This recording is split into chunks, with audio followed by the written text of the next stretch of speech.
মাননীয় হুমায়ুন কবির যে বক্তব্য রেখেছেন, দুটো এফআইআর স্টার্ট করেছি।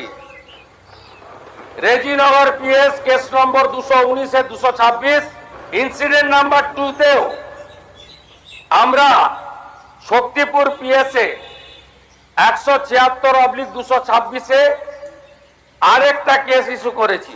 আপনি কান খুলে শুনে রাখুন, আপনাকে এইভাবে ধমক হুমকি বেপরোয়া লাগাম ছাড়া কথা বলতে দেব না, দেব না, দেব না।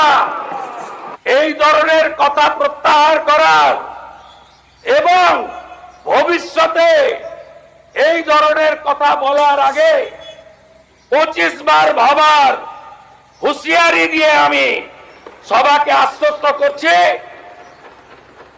আপনারা ভাবছেন কেস হয়েছে, অ্যাকশন কবে হবে? যারা ওকে ডেকেছিল এই সভাতে তাদেরকে আগে তুলবো, তারপরে আপনার কাছে যাব।